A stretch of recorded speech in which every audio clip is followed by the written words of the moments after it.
রুটি করছি আমি সন্ধ্যাবেলা। তো কালকে তো তোমাদের বলেছিলাম যে রুটির একটা দলা রাখলাম সন্ধ্যাবেলা টিফিনের জন্য, অর্ঘ্যকে রুটি করে দেব।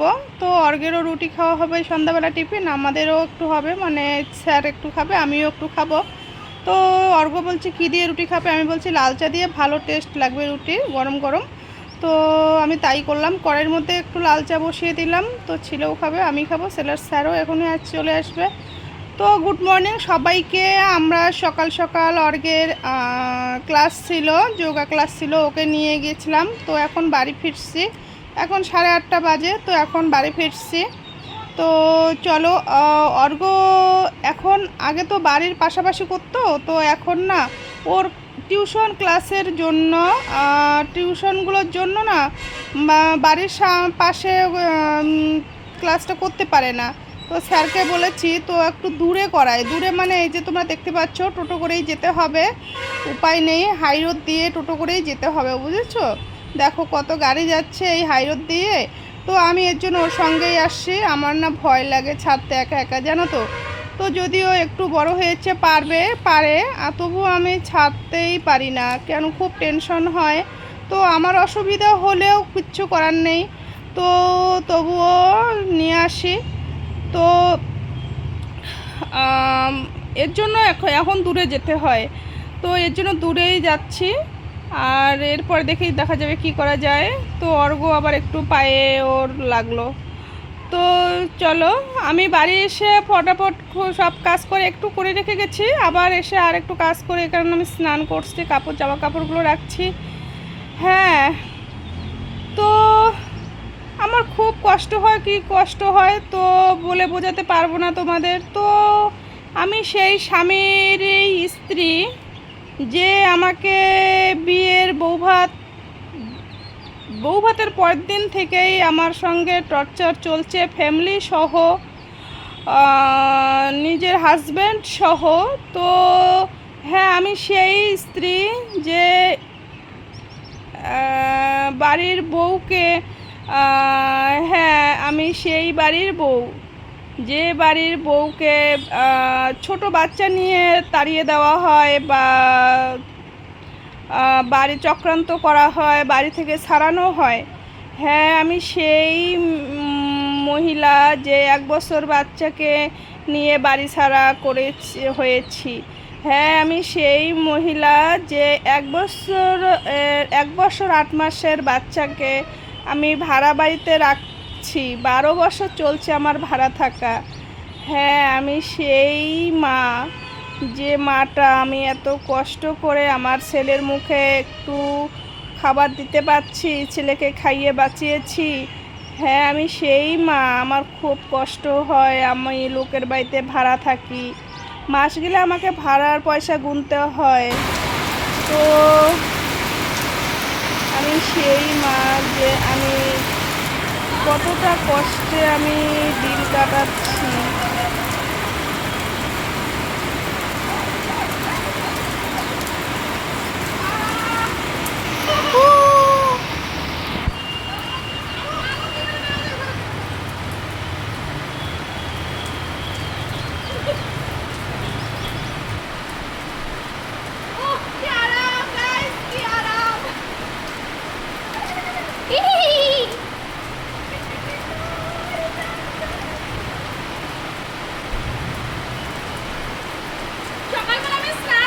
সকালবেলা স্নান করছি আবার। তোমাদের ওদিকে কি বৃষ্টি হচ্ছে গাইস? আমাদের এদিকে সেই বৃষ্টি, তোমাদের ওদিকে বৃষ্টি হচ্ছে, আমাদের এদিকে সেই বৃষ্টি। যদি তোমাদের ওদিকে বৃষ্টি না হয়, আসো আমাদের এদিকে থেকে বৃষ্টি নিয়ে যাও একটু। আরে তাড়াতাড়ি করো তো, সর্দি। আর আমার ছেলে মোবাইল যাচ্ছে, আর আমি বৃষ্টিতে ভিজতেছি, আর আমার ছেলে পুরো খেপে গেছে, পুরো রাগ হয়ে গেছে। আমিও এখন একটু ঘুমাতে পারলে খুব ভালো হতো না? খুব ভালো হতো বলো তো। মনের সুখে ভিজলাম, মনের সুখে। তো জানি না আমার জ্বর হবে নাকি গাইস। আমি পাশের দোকান থেকে যে ওষুধ নিয়ে আসি, ফার্মেসি আছে, ওই ভাইটা আমাকে ভিজা দেখছে ছাদে। মানে হাসতেছিল, আমি ভিজতেছিলাম। ওষুধ আনতে যদি যাই বলবে দিদি তুমি বৃষ্টিতে স্নান করেছো, অনেকক্ষণ স্নান করেছো বৃষ্টিতে, তোমাকে ওষুধ দিব না। তো ওর ওখান থেকে কিন্তু আমি ওষুধ নেই, আমাদের পাশের বাড়ির ফার্মেসি, ওই ভাইটা তাই বলবে। আর আমার ছেলে তো অর্ঘ বৃষ্টিতে ভিজতে পারে না, এই জন্য কি রাগ, কি রাগ। তো খুব রাগ হচ্ছে, বলে কি আমি আর মোবাইল তোমার ধরবো না, তুমি আমাকে কোনোদিনও বৃষ্টিতে ভিজতে দাও না, কখনো বৃষ্টিতে ভিজতে দাও, সবাই বৃষ্টিতে ভেজে কি মজা হয়, তো ওকে বৃষ্টিতে ভিজতে দেই না। আমার না ভয় লাগে বুঝছো, আমার সব কিছুতেই ভয় লাগে। তো ও এখন স্কুলের মাঠে গেছে, আমি কই যা একটু ঘুরে আয়, ওর ক্লাস ছিল, ও যেতে পারে নাই। তো আমিও বাড়ি আসছি, বৃষ্টিও আসছে, তো জায়গা আমি একেবারে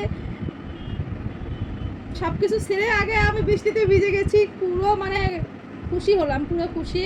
আর বৃষ্টিতেই পরে আবার ঠান্ডা জল তুলেছিল, জলগুলো আবার ঠান্ডা, ওই ঠান্ডা জলগুলো দিয়ে স্নান করলাম। না তো ঠান্ডা জল দিয়ে স্নান করা হয় না, কারণ জল কখন কখন তুলবে ওই হিসেবে তো আর স্নান করা হয় না। তেঁতুল জল দিয়ে স্নান করি, তেঁতুল জল খাই। তো জলগুলো হচ্ছে মনে হয় আমি গরম করেছি, আমরা গরম জল খাচ্ছি গাইস। পুরা ঘরের মেঝেটা গরম, বাসন ধরি আমি, বাসন গরম, বাসন তোমরা ভাবো, বাসন গরম, মানে যা যাবতীয় ঘরে জিনিস আছে সব গরম। আমি জানি না কারো আরও মনে হয় না এত গরম না। তো এইদিকে উপরের এই ছাদের গরমটা আমরা পাই, ওইদিকে ওই ছাদের থেকে গরমটা আসে, মানে গরমে গরম। তো চলো আমি এখন জামা কাপড় কয়টা গুছিয়ে নেই। জামা কাপড় যদি না শুকোতে পারি 2 সপ্তাহ 3 সপ্তাহ তাও খুশি, তবু বৃষ্টি হোক গাইস, তবু বৃষ্টি হোক। মানে মানুষের অনেক বাচ্চা কাচ্চা অসুস্থ হয়ে পড়েছে স্কুল থেকে, এতটা গরম। হ্যাঁ, তো ঘুমানো তো যাবে না, কাজ আছে। আমি আগে জামাগুলো উল্টে রাখতাম, এখন না উল্টেই না, ওই উল্টে রাখতাম না, আগে মানে সোজাভাবে রাখতাম, দেখি কি মানে পড়ার সময় করতে পারে না, উল্টে দিতে হয় তারপরে পরে। আমি কই না, এসব তো করা যাবে না, এসব করা যাবে না, শিখতে হবে সব কিছু। এর জন্য আমি জামা কাপড় কিছু কিছু সোজা করে রাখি, ভাঁজ করে কিছু কিছু উল্টে রাখি। তো চলো সবাই একটু মানে বাঁচলাম আমরা, যত আমরা প্রাণী আছি, মানুষ, গরু ছাগল গাছালি, সবাই একটু মানে রেহাই পেলো। আর তোমাদের ওদিকে কীরকম বৃষ্টিটা হয়েছে আমি জানি না, আমাদের এদিকে কিন্তু প্রচণ্ড বৃষ্টিটা হলো, ভালোই বৃষ্টিটা হয়েছে। তো আজকের ভিডিওটা এই পর্যন্তই। সবাই ভালো থেকো, সুস্থ থেকো, আর বেশি বেশি করে আমাদেরকে একটু বেশি সাপোর্ট করো। চলো।